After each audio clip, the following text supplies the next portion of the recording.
Miss Ayesha एक छोटे से शहर में प्राइमरी स्कूल क्लास 5 की टीचर थीं। उनकी एक आदत थी कि वो क्लास शुरू करने से पहले हमेशा आई लव यू ऑल बोला करती, मगर वो जानती थीं कि वो सच नहीं कहती। वो क्लास के तमाम बच्चों से यकसा प्यार नहीं करती थीं। क्लास में एक ऐसा बच्चा था जो मिस आयशा को एक आंख ना बाता। उसका नाम तारक था। तारक मैली कुचैली हालत में स्कूल आ जाया करता। उसके बाल बिगड़े हुए होते, जूतों के तस्मे खुले हुए, कमीज के कॉलर पर मैल का निशान। लेक्चर के दौरान भी उसका ध्यान कहीं और होता। मिस आयशा के डांटने पर वो चौंक कर उन्हें देखने तो लग जाता, मगर उसकी हाली हुली नज़रों से उन्हें साफ पता लगता रहता कि तारक जिस्मानी तौर पर क्लास में मौजूद होने के बावजूद भी दिमागी तौर पर गायब है। रफ्ता रफ्ता मिस आयशा को तारक से नफरत सी होने लगी। क्लास में दाखिल होते ही तारक मिस आयशा की सख्त तनकीद का निशाना बनने लगा। हर बुरी मिसाल तारक के नाम से मंसूब की जाती। बच्चे उस पर खिलखिलाकर हंसते और मिस आयशा उसकी तजलील करके तस्कीन हासिल करती। तारक ने अलबत्ता कभी किसी बात का कोई जवाब नहीं दिया था। मिस आयशा को वो एक बेजान पत्थर की तरह लगता, जिसके अंदर एहसास नाम की कोई चीज़ ही नहीं थी। हर डांट, तंज और सज़ा के जवाब में वो बस अपनी जज्बात से आरी नज़रों से उन्हें देखा करता और सर झुका लिया करता। मिस आयशा को अब उससे शदीद चिढ़ हो चुकी थी। पहला सेमेस्टर ख़त्म हुआ और रिपोर्टें बनाने का मरहला आया तो मिस आयशा ने तारक की प्रोग्रेस रिपोर्ट में उसकी तमाम बुराइयां लिख मारी। प्रोग्रेस रिपोर्ट वालिदैन को दिखाने से पहले हेड मिस्ट्रेस के पास जाया करती थी। उन्होंने जब तारक की रिपोर्ट देखी तो मिस आयशा को बुला लिया। मिस आयशा, प्रोग्रेस रिपोर्ट में कुछ तो प्रोग्रेस भी नज़र आनी चाहिए। आपने तो जो कुछ लिखा है उससे तारक के वालिदैन इससे बिल्कुल ही नाउम्मीद हो जाएंगे। मैं माजरत हाँ हूँ, मगर तारक एक बिल्कुल ही बदतमीज़ और निकम्मा बच्चा है। मुझे नहीं लगता मैं इसकी प्रोग्रेस के बारे में कुछ लिख सकती हूँ। मिस आयशा नफरत अंगेज लहजे में बोलकर वहाँ से उठ आए। हेड मिस्ट्रेस ने एक अजीब हरकत की। उन्होंने चपरासी के हाथ में मिस आयशा की डेस्क पर तारक की गुज़श्ता सालों की प्रोग्रेस रिपोर्ट्स रखवा दी। अगले दिन मिस आयशा क्लास में दाखिल हुई तो रिपोर्ट्स पर नज़र पड़ी। उलट पलट कर देखा तो पता लगा कि ये तारक की रिपोर्ट्स हैं। पिछली क्लासों में भी उसने यकीनन यही गुल खिलाए होंगे, उन्होंने सोचा, और क्लास 3 की रिपोर्ट खोली। रिपोर्ट में रिमार्क्स पढ़कर उनकी हैरत की कोई इंतहा न रही जब उन्होंने देखा रिपोर्ट उसकी तारीफ़ों से भरी पड़ी है। तारक जैसा ज़हीन बच्चा मैंने आज तक नहीं देखा। इंतहाई हसास बच्चा है और अपने दोस्तों और टीचर से बेहद लगाव रखता है। आखिरी सेमेस्टर में भी तारक ने पहली पोजीशन हासिल कर ली है। मिस आयशा ने गैर यकीनी की हालत में क्लास 4 की रिपोर्ट खोली। तारक ने अपनी माँ की बीमारी का बेहद असर लिया है। उसकी तवज्जो पढ़ाई से हट रही है। तारक की माँ को आखिरी स्टेज का कैंसर तशखीस हुआ है। घर पर इसका कोई और ख्याल रखने वाला नहीं, जिसका गहरा असर उसकी पढ़ाई पर पड़ा है। तारक की माँ मर चुकी है और उसके साथ ही तारक की ज़िंदगी की रमक भी।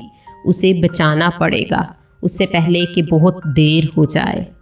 मिस आयशा पर लर्जा तारी हो गया। कांपते हाथों से उन्होंने प्रोग्रेस रिपोर्ट बंद की। आंसू उनकी आंखों से एक के बाद एक गिरने लगे।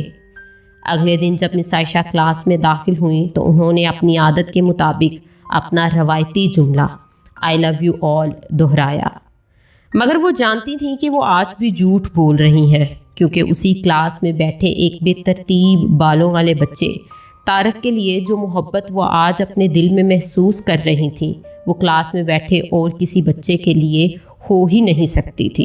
लेक्चर के दौरान उन्होंने हस्बे मामूल एक सवाल तारक पर दागा और हमेशा ही की तरह तारक ने सर झुका लिया। जब कुछ देर तक मिस आयशा की तरफ से कोई डांट फटकार और हम जमात साथियों की जानब से हंसी की आवाज़ उसके कानों में ना पड़ी तो उसने अचंभे में सर उठाकर उनकी तरफ देखा।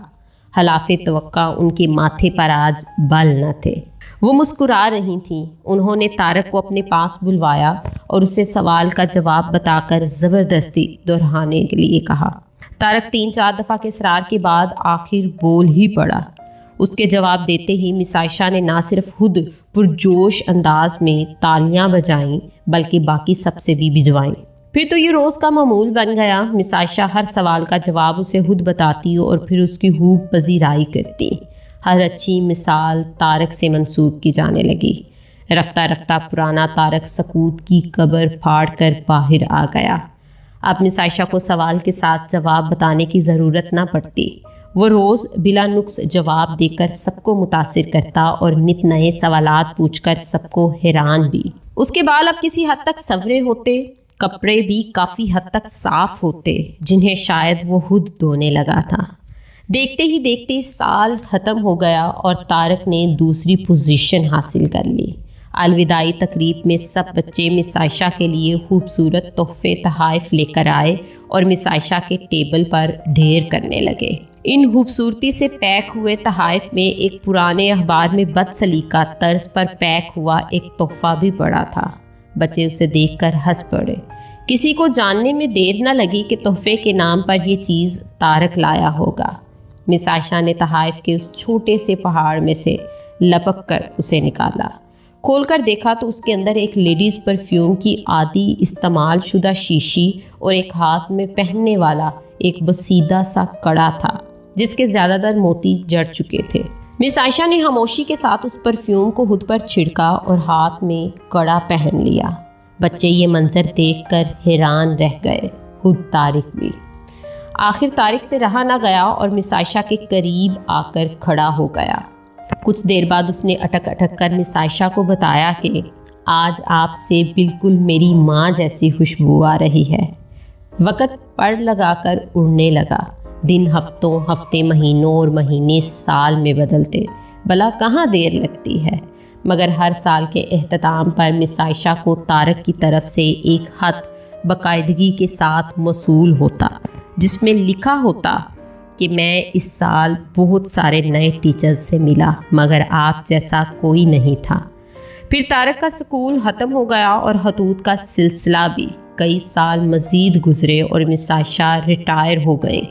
ایک دن انہیں اپنی ڈاک میں طارق کا خط ملا جس میں لکھا تھا، اس مہینے کے آخر میں میری شادی ہے اور میں آپ کی موجودگی کے سوا شادی کا نہیں سوچ سکتا۔